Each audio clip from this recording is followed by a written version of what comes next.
Hello guys, ayan, kumusta po sa inyong lahat? So for today's video ay magluto naman tayo nitong adobong sitaw with tokwat baboy. Nako, para masarap naman po yung ating lunch today. Syempre meron na tayong gulay, may kasama pang pork at may tofu pa. So saan ka pa? So tara na at samahan niyo na po ako magluto and enjoy watching na rin po. So kayo po ba, ano po ba ang lunch niyo today? Ayan, share niyo naman, baka magkaroon pa ako ng ibang idea sa mga ibang mga ulam. Ayan. So yan na nga, at pig fry natin muna dyan guys yung ating tofu. Yan yung ating inuna muna.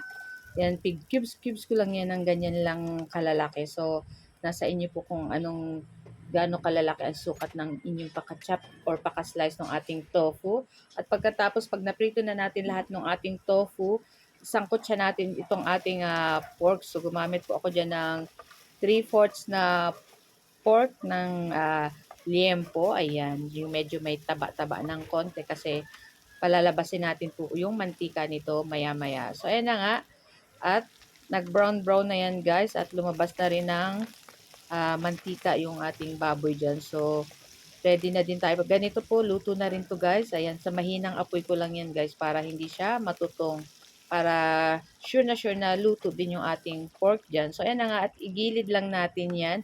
At igisa na natin dyan guys yung ating bawang at yung ating sibuyas. So, gumamit ako ng 5 pirasong cloves of garlic, and then isang large na sibuyas na color red. Ayan. So, i-mix na rin natin guys pati yung ating pork dyan.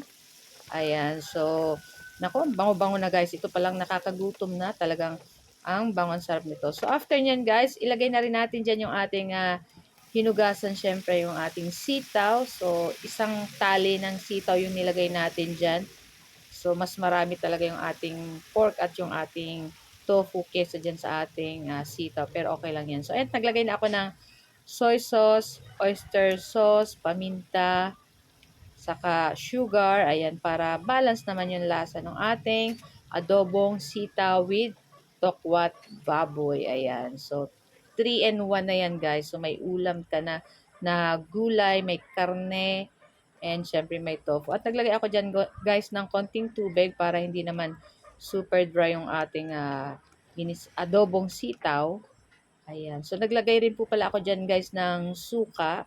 Syempre adobo, hindi po mawawala ang suka. Ayan. So, ayan na nga. At ilang minuto lang guys ay luto na rin to guys kasi yung ating pork dyan is luto na. Ayan. So, naglagay pa ako ng konting tubig kasi baka kulangan yung ating sabaw. Ayan. So, after nyan guys, ready na rin yung ating tofu dyan.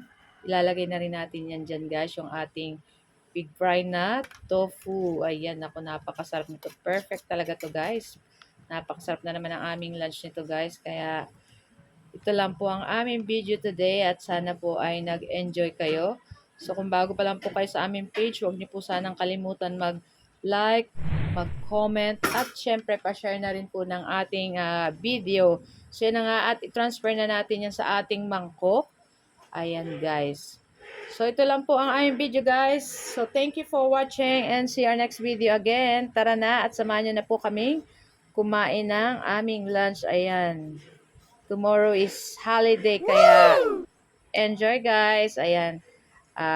Ingat po sa mga pupunta sa mga pasyal or mag-outing. Ayan.